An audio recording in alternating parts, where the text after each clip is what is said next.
Hello everyone, welcome to Javaniya talks.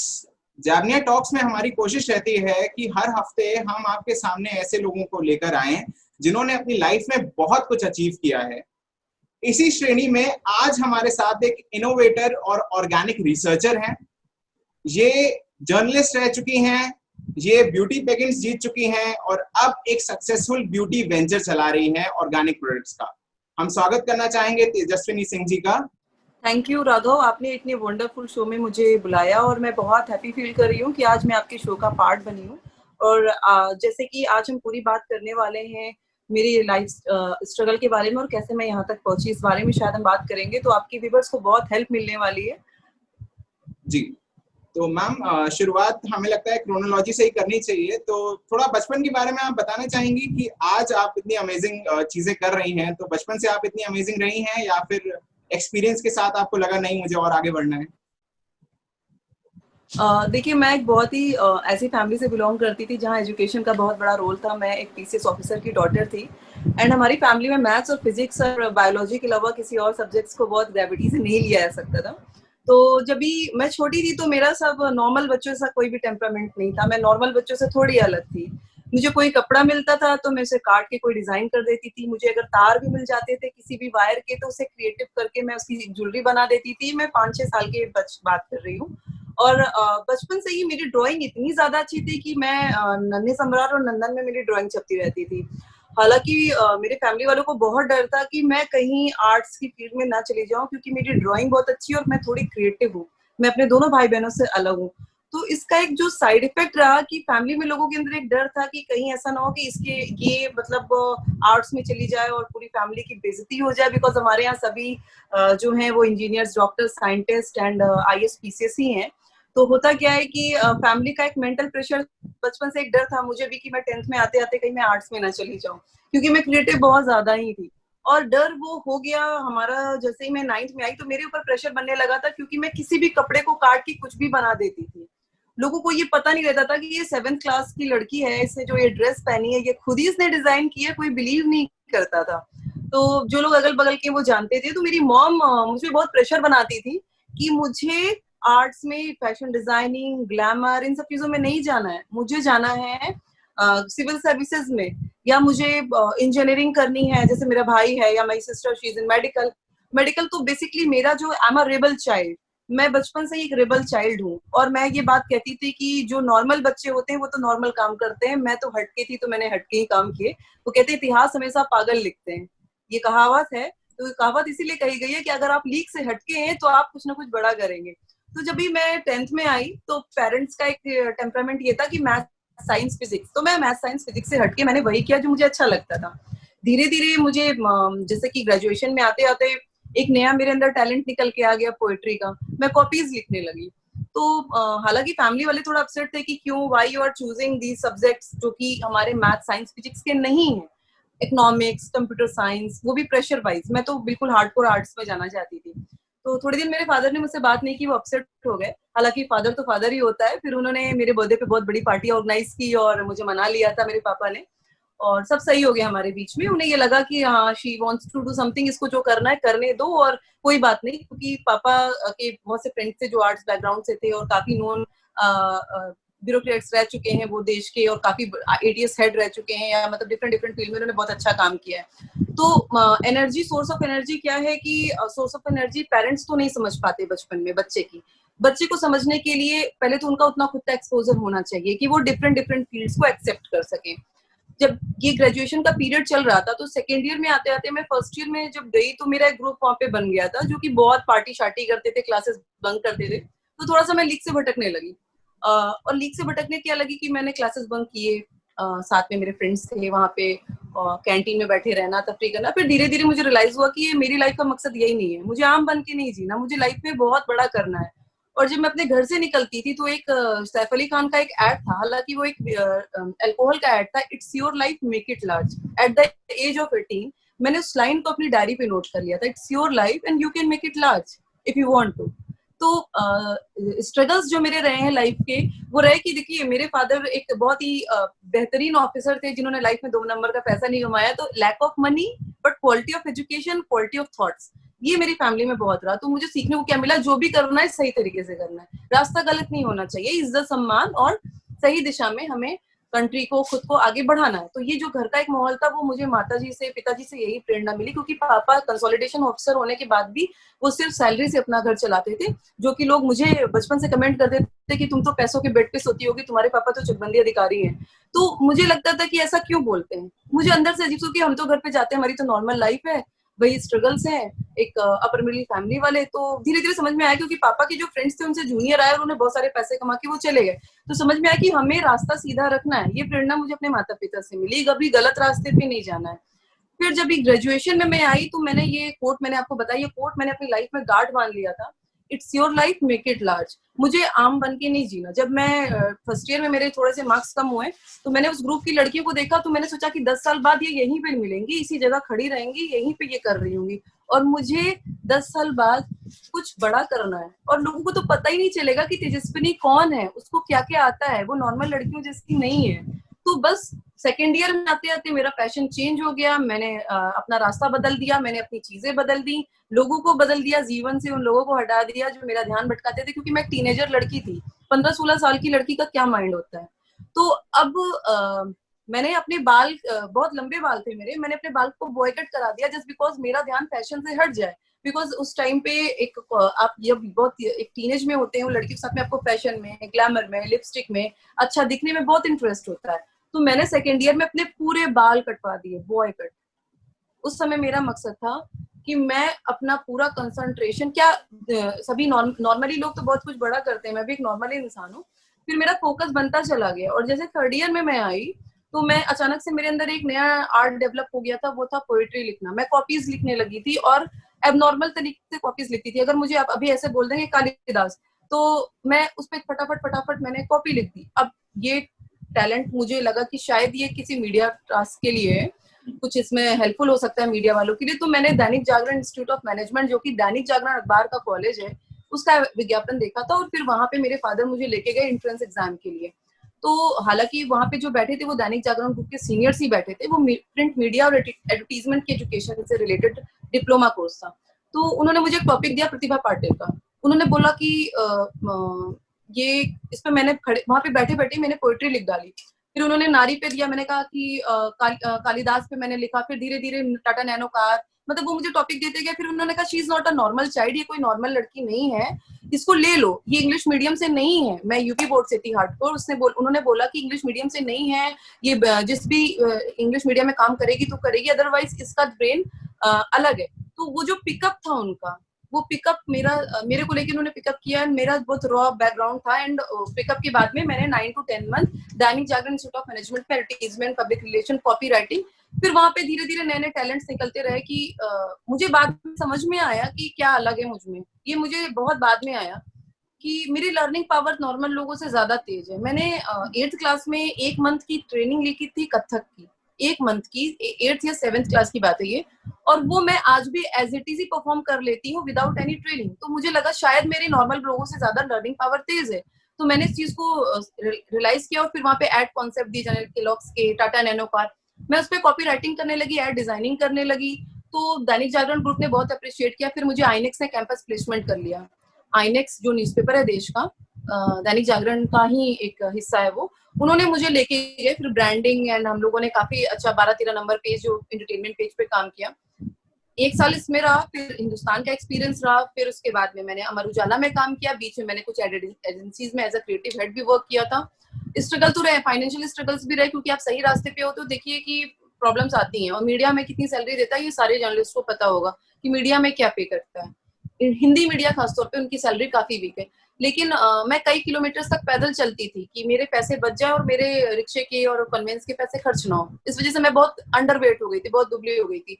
तो यही वो पॉइंट है जो आपको आप बनाते हैं। शायद बहुत से लोग होते हैं टूट जाते हैं, and I want to go back, I want to go back, मेरे को मम्मी के साथ में रहना है, मेरे को बना बना खाना चाहिए। लेकिन नहीं, मैंने कभी रोना नहीं रोया, मैं कभी दुखों का रोना नहीं रोती थी किसी के आगे। रात में आती थी, अगर मट्ठा रखा है, रोटी रखी, मैं वो खा लूंगी, वो खा के सो गई, अगले दिन फिर से रिपोर्टिंग चालू। तो इसी जज्बे ने मुझे तेजस्विनी सिंह बनाया है आज। जिन लोगों को ये लगता है कि शायद बैठे बैठे थाली में सजा के मिला, ऐसा कुछ नहीं है। फाइनेंशियल प्रॉब्लम्स भी थी, मेंटल प्रॉब्लम्स भी हो जाती हैं जब आप अकेले रहते हो, लड़की हो, there are so many things you have to struggle with. लड़के परेशान करते हैं या बाहर आप सोसाइटी में निकलोगे गलत लोगों से टकराओगे, लेकिन रिपोर्टर होने का मुझे फायदा मिला है, कोई पंगा नहीं लेता था कि मतलब मैडम तो कहानी लगा देंगी। आप उस फैमिली को बिलोंग करती थी जो कि सभी लोग सर्विस करते थे, तो बिल्कुल जो लोग सर्विस करते हैं वो एक अलग माइंडसेट पे चलते हैं और जो बिजनेस कर रहे होते हैं वो अलग माइंडसेट पे चलते हैं। बिजनेस वालों के लिए रिस्क टेकिंग एबिलिटी बहुत जरूरी होती है, क्योंकि उन्हें पता होता है कि अगर ये चीज नहीं चली तो कहीं ना कहीं जितना मेरा इन्वेस्टमेंट रहा है वो कहीं ना कहीं डाउन द ड्रेन चला जाएगा। तो ये टेम्परामेंट में कैसे शिफ्ट आया कि एक हार्डकोर सर्विस फैमिली को बिलोंग करने वाला व्यक्ति एक अपना खुद का एस्टैब्लिशमेंट, अपना खुद का बिजनेस आज कर रहा है?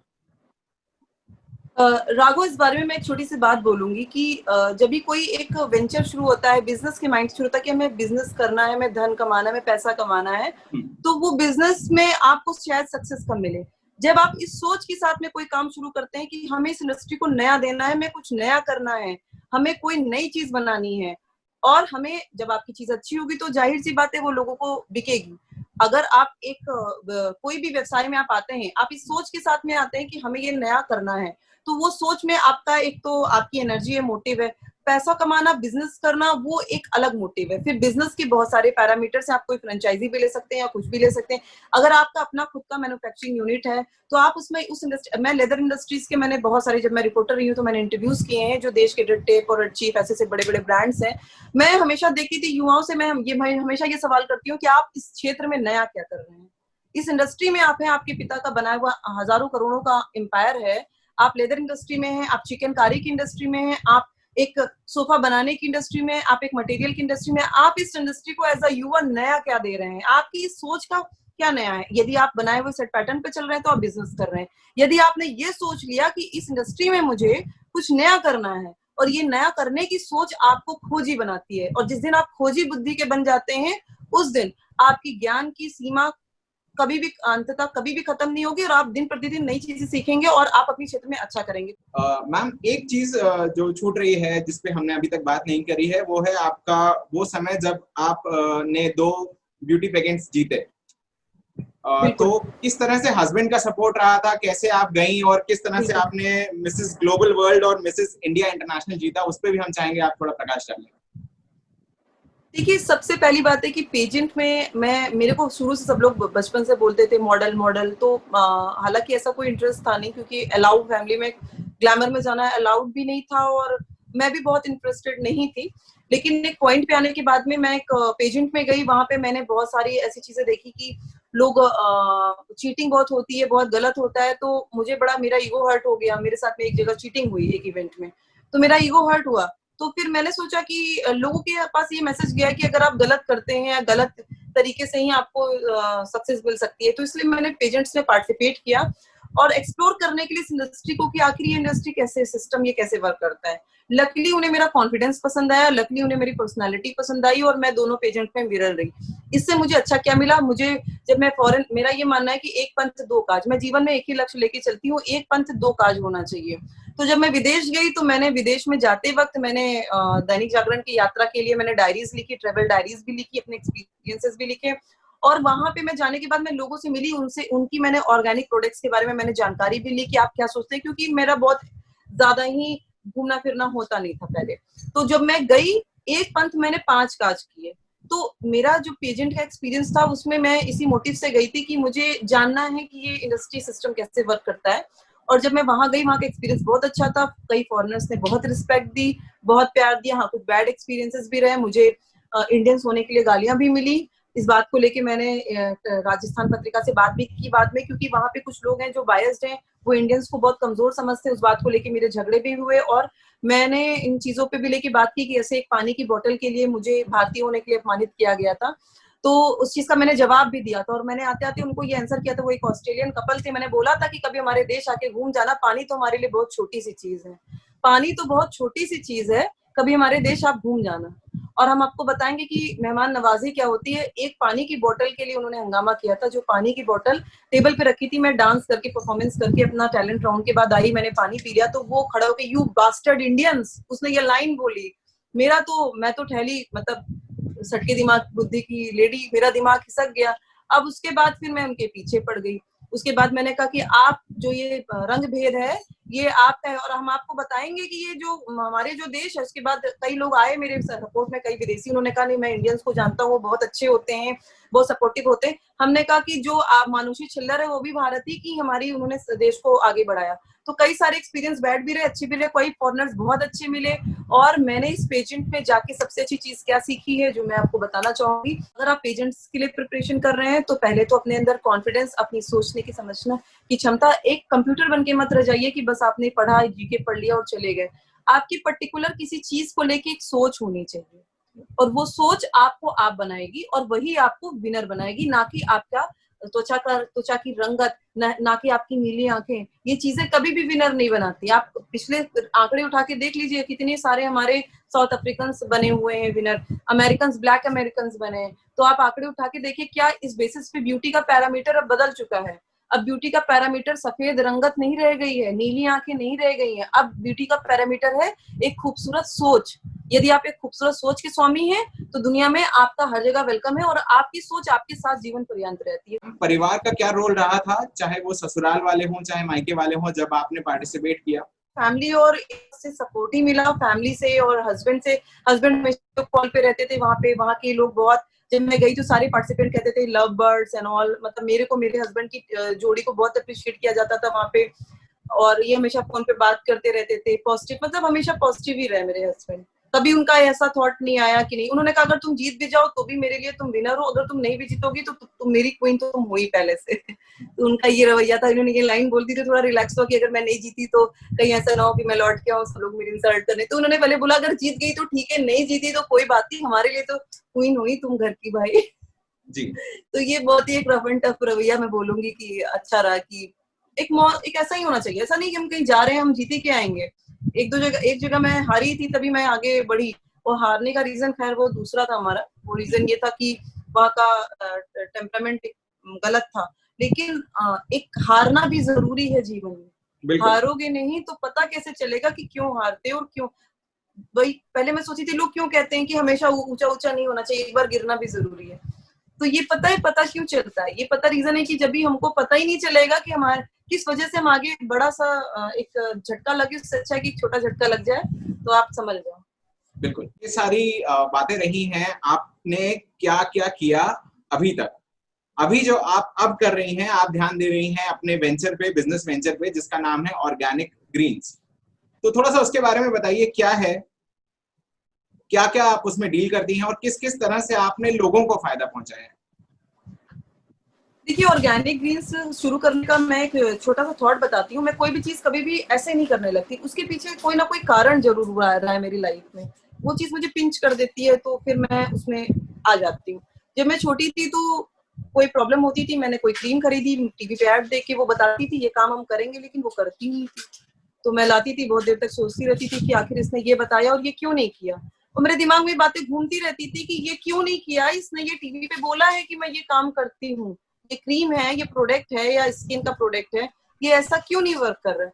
और तीसरी चीज आती है कि क्या नेचर हमें ऐसे प्रिजर्वेटिव्स नहीं देती कि हम नेचुरल वे में ही चीजों को प्रिजर्व कर सके। क्यों जरूरत उसमें सिट्रिक एसिड और ये सब सोडियम बेंजोएट डालने की। आंवला जूस और आप पीते हो, आंवला जूस और एलोवेरा जूस, जितना की ज्यादा आपको फायदा नहीं करता उतना प्रॉब्लम करने लगता है, क्योंकि वो इसमें एसिड की स्मेल बहुत आती है। जब भी आप पी के देखिए तो ये सारे थॉट जो डेवलपमेंट थे ना, ये मेरे मन में मुझे एक प्रोडक्ट डेवलपमेंट के लिए फोर्स किया। तो मैंने पहले तो 7 से 10 प्रोडक्ट्स बनाए, उसको मैंने लॉन्च किया। लोगों ने लॉन्च इन द सेंस बहुत ही इनिशियल लेवल पे लॉन्च हम कह सकते हैं कि बस लॉन्च कर दिया। मैंने पैकेट में रखे और मैं कई दुकानों पे गई कि भाई क्या ये बिकेगा। तो 4 दुकानदारों ने बोला कि रख के देखते हैं, बिकेगा तो मैडम बिक जाएगा। और 4 लोगों ने इंसल्ट भी की कि अरे आप चाहिए यहाँ से, हम लोग नहीं। बल्कि उनको ये नहीं पता था मैं अपने बैकग्राउंड के बारे में या किसी चीज को नहीं, मैं एज अ एक प्रोडक्ट बनाने के बाद लेके गई थी, जिसमें उनको लगा होगा कि कोई नॉर्मल लड़की है, she must be a sales girl या समथिंग, कुछ उनको ऐसा थॉट आया होगा। मैंने उस बेइज्जती का बुरा नहीं माना, क्योंकि ये तो नॉर्मल सी बात है। अगर आप किसी को कुछ बेचने जाओगे तो वो बोलेगा ही। और उसमें कुछ लोगों ने अपनी शॉप पे रखा और फिर वो धल्लड़े से बिकने लगा। तो एक प्लेटफॉर्म तो मिल ही चुका था। और मैंने बताया कि बहुत ही कम इन्वेस्टमेंट पे भी आप काम कर सकते हैं, अगर यदि आपके पास कोई फॉर्मूला है, यदि आप कुछ नया करना चाहते हैं। कभी भी बहुत, आप किसी भी भारत के पूरे विश्व भर के बड़े बड़े इंडस्ट्रीज को देखिए जिन्होंने अपनी दिशा में बड़ा काम किया है, उन्होंने लिज्जत पापड़ 80 रुपए से शुरू हुआ था, बीबा सूट 2000 रुपए से शुरू हुआ था। जो देश के बड़े नाम है, अंबानी ने कितने रुपए से काम शुरू किया। तो काम शुरू करने के लिए पैसा नहीं, सोच चाहिए। दो कॉन्सेप्ट मुझे इंडिया के समझ नहीं आते। अगर आपके पास पैसा नहीं है तो आप काम नहीं कर सकते। दूसरा ये कि अगर आपको अंग्रेजी नहीं आती है तो मतलब आप बेवकूफ हैं। हमारे देश में अंग्रेजी को कम्युनिकेशन अंग्रेजी को स्किल माना जाता है। इंग्लिश एक लैंग्वेज है। मैं ये बात हर प्लेटफॉर्म पे बोलती हूँ कि अंग्रेजी अगर आपको नहीं आती, इसका कतई ये पैरामीटर नहीं है कि आप बेवकूफ इंसान है। इंटेलिजेंस लेवल नहीं चेक होता है इंग्लिश से। हमें नहीं आती फ्रेंच, क्या मैं बेवकूफ हूँ या मेरी बुद्धि कम है? तो लैंग्वेज कैसे एक पैरामीटर बन गई राघव कि आप लैंग्वेज की बेसिस पे लोगों का आप मेंटल स्टेटस चेक कर रहे हैं? हमें नहीं आती अंग्रेजी अगर, तो इसका मतलब ये नहीं कि मैं बेवकूफ हूँ। ये इंग्लिश एक भाषा है। आप जिस देश में पैदा होते हैं, आपका अगल बगल का माहौल क्या होता है, अगर अगल बगल हिंदी बोलने वाले लोग हैं तो आप हिंदी बोलेंगे। लैंग्वेज हम इसलिए सीखते हैं ताकि हमें पूरे विश्व भर में जाके लोगों से बात करने में प्रॉब्लम ना हो। वो एक यूनिवर्सल लैंग्वेज है, आनी चाहिए। लेकिन इसका मतलब ये नहीं कि अगर कोई इंसान हिंदी बोल रहा है या बंगाली में बात कर रहा है तो इसका मतलब हम आंक ले कि उसका मेंटल लेवल वीक है। मैंने बहुत एजुकेटेड लोगों के बीच में ये प्रॉब्लम्स देखी हैं जो कम इंग्लिश के बेसिस पे बात करते कि इंग्लिश नहीं आती तो मतलब वो डम्ब होगा या बेवकूफ है। ये लोग यही लोग होते हैं जो कि जिनको खुद ही नहीं, आप इतना एजुकेशन कहते हैं कि मैं एजुकेटेड हूँ, आपको यही भेदभाव करना नहीं आता कि आप एक लैंग्वेज को कैसे मेंटल मतलब असेसमेंट करने का पैरामीटर आप बना रहे हैं। मेरे एक सवाल है, मैं आपसे बात अगर कर रही हूँ, आप अंग्रेजी हिंदी में बात कर रहे हैं, इस बेसिस पे मैं ये जज कर लूंगी कि राघव का मेंटल स्टेटस या पर्टिकुलर किसी का भी मेंटल स्टेटस वीक है, या मैं आपसे हिंदी में बात करूँ इस बेसिस पे आप जज कर लेंगे। तो हमें इस दिशा में बहुत काम करना है भारत में, अभी हमें बहुत काम करना है। मैंने ये बात साउथ अफ्रीका में भी बोली थी कि एक ऐसा देश है जहाँ पे परतों में काम होगा। हमें देश से प्रॉब्लम नहीं है, कंट्री की कोई ऐसी वीक पॉइंट है, बट हमें जहाँ काम करना है वहां हमें काम करना है। हमें परतों में काम करना है। इस देश में बहुत परत है, महिलाओं से जुड़े हुए बहुत परतें हैं, लेयर्स हैं। ऐसा नहीं कि हमने एक पल में एक लेडी ऊपर निकल गई। यहाँ पे अगर एक लेडी आगे भी बढ़ जाती है तो एक फॉर्मेट यह जाता है आपका कि ये आगे निकल गई तो उसको भी डिफेम करना, ये करना। तो बेसिकली यहाँ पे वुमेन की सक्सेस एक्सेप्टेंस भी कम है। तो there are so many things we have to work on that things also. Okay, तो काफी गहन चर्चा रही है हमारी, और हम जान पाए कि मैम सिर्फ एक ब्यूटी कॉन्टेस्टेंट नहीं रही हैं, बहुत गहरी उनकी सोच रही है। एंड जिस तरह से उन्होंने सारी चीजें एक्सप्लेन की हैं कि भारत देश में अगर चेंज लाना है तो हमें परतों पे काम करना है, यानी कि लेयर्स में काम करना है, परत दर परत दर परत हमें चेंज लाना होगा, और चेंज की शुरुआत हमेशा छोटी होती है। सबसे इंपॉर्टेंट बात जो मुझे लगी मैम ने कही कि भाई काम करने के लिए पैसा जरूरी नहीं होता है, सोच जरूरी होती है। मैम यूथ की अगर बात करें, जो 18 साल से लेके 28 साल या 30 साल तक का ब्रैकेट है आज की जनरेशन का, वो कंफ्यूज है। मैंने देखा है, इंक्लूडिंग मी, अपनी बात भी अगर वो कंफ्यूज है, उसे नहीं समझ में आता है क्या करना है, हर तरफ हाथ पैर मारने। और सबसे बुरी बात कि पेशेंस है नहीं, इंस्टेंट ग्रेटिफिकेशन चाहिए होता है, भैया कुछ मिल जाए तुरंत, जैसे मैगी बनती है ना, तुरंत मिल जाए। तो आप यूथ के लिए क्या मैसेज देना चाहेंगी कंक्लूडिंग रिमार्क के तौर पर? पहली चीज तो जिस चीज में आप स्किल्ड हैं, जो काम आपको अच्छे से करना आता है, उसी काम में जाइए। ये नहीं कि वो मेरा दोस्त वो कर रहा है मुझे वो करना है, उस बेसिस पे नहीं होता। काम वो करिए जिसमें आप स्किल्ड हो। दूसरी टिप्स मैं ये देना चाहूंगी कि अगर आपकी काम में क्वालिटी होगी आज नहीं तो कल उसको अटेंशन मिलेगी। तो पहले तो क्वालिटी डालिए अपने काम में, चाहे वो कोई भी काम हो, उसमें एक क्वालिटी मैनेजमेंट जरूरी है। आप अपने काम में जैसे 2 घंटे लगना है तो उसमें आप 3 घंटे लगाइए, उसमें आप 100% की जगह 200% दीजिए। क्वालिटी डालिए। आप किसी भी प्लेटफॉर्म पे होंगे, लोग आज नहीं तो कल उसको कंसीडर करेंगे। पहली चीज मैंने आपको जो बताई कि अपनी स्किल, जो हमारी स्किल है, हमें उसी दिशा में आगे बढ़ना है। दूसरा क्वालिटी डालना है। तीसरा पेशेंस का क्या है, शुरुआती स्थिति में हमारे पास अगर 4 रुपए कम भी है तो कोई बात नहीं, कुल्हड़ में चाय पी लीजिए, आप उसमें खुशी ढूंढ लीजिए। क्योंकि आपका वक्त तभी बदलेगा जब आप चीजों को उसमें हल्के में लेंगे। ये नहीं कि आज मेरे पास इतने पैसे नहीं है पॉकेट में। कि आप कभी किसी भी बड़े बिजनेसमैन से बात करिए, उसकी भी लाइफ का एक वक्त होता है जब उसके पास पैसे नहीं होते। ये पैसे का जो चक्कर है ना, ये समय के साथ में होता है। आप ये नहीं सोच सकते, करोड़पति बनना कोई मकसद नहीं होना चाहिए। मकसद होना चाहिए क्वालिटी वर्क करना और सही दिशा में काम करना, प्रोडक्टिव होना, अपनी एनर्जी का सही इस्तेमाल करना। 9 से हमारे पास भी 24 घंटे, आपके पास भी 24 घंटे। उस 24 घंटे का इस्तेमाल हमें किसमें करना है ये हम तय करेंगे। अगर आप अपने काम के लिए इस्तेमाल करेंगे, मैं अपने 24 घंटे को सिर्फ और सिर्फ अपने काम और अपनी चीजों को इम्प्रूवमेंट के लिए वर्क करती हूँ तो मुझे ग्रोथ मिल रही है राघव। यदि मैं इन 24 घंटे में मैं ज्यादा समय अपने फिजूलबाजी में खर्चा करूंगी तो ये माहौल आपको कहीं ले जाएगा या आपको ले डूबेगा। तो बेसिकली हमें फोकस रहना है, किसी भी तरह की नशे की लत, हमें किसी भी तरह की चीजों से, हमें एक कहते हैं ना कि जो रामदेव बाबा हमारे बोलते हैं कि मन एकाग्र रख के एक दिशा में यथार्थ रहते हुए, आज की दिन रहते हुए हमें प्रयास करना है। और सबसे बड़ा आप कहते हैं कि लाइफ तो बोरिंग हो गई, लाइफ अब तुम काम करे, बोरिंग कैसे, अपने काम को एंजॉय करिए। अरे आपका वक्त बदलने वाला है, ये सोच अपने मन में रखिए कि वक्त बदलने वाला है, वक्त बदलेगा। और आपको भी मैं ये बात कहना चाहूंगी कि जब भी क्या होता है कि हम अपने मन में ये सोच लेते हैं निगेटिव एनर्जी, अगर आप सोचेंगे कि अरे मेरे साथ ये होता है, मेरे साथ बुरा होता है, मेरी किस्मत खराब है, मेरे, तो एक लॉ ऑफ अट्रैक्शन, एक वो किताब लिखी गई है जो विश्व की सर्वाधिक सेल होने वाली किताब थी, जो बोलते हैं वही होता है। इसलिए बोलिए कि हमारा वक्त बदलने वाला है, सब बढ़िया होने वाला है। मैंने ये सोच जिस दिन से बनाई मेरा वक्त बदल गया। तो अब मैं सारी यूथ को बोलना चाहूंगी कि आप लोग भी, और मैं अपने काम को एंजॉय करती हूँ, काम को एंजॉय करती हूँ, बाहर भी जाती हूँ, आती हूँ, जहाँ जरूरत है पार्टीज भी करती हूँ, लेकिन हमारा मकसद सिर्फ और सिर्फ मेरा काम, मेरी पहचान है, वही मुझे इज्जत देता है, उसी से मुझे इज्जत मिली है, तो वो मेरे लिए सर्वोपरि है। सर्वोपरि मतलब सबसे ज्यादा इंपॉर्टेंस है। और जो फ्रेंड्स हैं उनका चुनाव बहुत सोच समझ के करें, अगल बगल अच्छे पॉजिटिव लोगों को रखें, ना कि ऐसे मित्रों को रखें जो आपका रास्ता काटते हो, आपको नीचे दबाएं, आपके प्रोजेक्ट में। मेरे को किसी ने बोला था कि ये नहीं चलेगा, ऑर्गेनिक ग्रीन्स फेंक दिया था, ये नहीं चलेगा, तुम अपने आप को समझती क्या हो? तो मैं आपको बता रही हूँ कि सोचे, मैंने बुरा नहीं माना, वक्त बहुत बड़ा जवाब देता है। आज मुंह चुराते फिरते रहते हैं, तो ये क्या है, मेरा किसी के भी स्किल पे आप कोई काम कर रहा है, आप किसी को एक झटके में बोल दो कि तुम किसी लायक नहीं हो, ये कैसे जजमेंट होता है? किसी की स्किल हम 1 घंटे 2 घंटे 3 घंटे में कैसे जज कर सकते हैं? जब तक हमने उसके साथ बचपन ना बिताया हो, समय ना बिताया हो, शायद वो आपके सामने एज अ एम्प्लॉय आ रहा हो, आप उसको उतनी देर देख रहे हो, शायद उसके अंदर और भी दूसरी स्किल हो। तो इसीलिए हमें किसी को नीचा नहीं दिखाना है। अगर आप जो कहते हैं ना कि प्रकृति का नियम है, आप जो बोएंगे वही आप पाएंगे, काटेंगे। तो इसीलिए हमें सामने वाले की अच्छाइयों को अप्रिशिएट करना है, और खामियां अगर आपको दिख रही हैं तो कोशिश ये करनी है, एक भला मानुस होने की, सज्जन बनने की कोशिश करनी है। सज्जनता रहेगी अंदर तो हमें भी सज्जनता ही मिलेगी। तो सही दिशा में, सही समय पे, सही प्रयास, काम को एंजॉय करिए, जो भी काम आप लोग करते हैं। आज से बैठ के ये सोचना शुरू करिए, इसको मैं बेहतर कैसे बनाना है, तो यही सोच आपको आगे ले जाएगी। और बस मेरा वक्त बदलने वाला है, ये जुमला अपने दिमाग में बैठा लीजिए। जी, तो बहुत बहुत शुक्रिया मैम। ये लाइन एकदम जब आपने बोला तो मुझे लगा कि हाँ नहीं, वक्त बदलने वाला है, और अच्छे दिन अगर हम लोग चाहेंगे तो बिल्कुल आ जाएंगे, और सभी के अच्छे दिन पे कुछ प्रयास करना होता है। जी बिल्कुल आएंगे। और एक सकारात्मकता बहुत जरूरी है जीवन में। सकारात्मक सोच के साथ में अगर हम लोग खाना भी बनाते हैं तो खाना टेस्टी बनता है। मैंने एक बात बोली कि बस इसी तुमने बनाया कि पता नहीं कैसा बन के निकलेगा, ऐसा नहीं।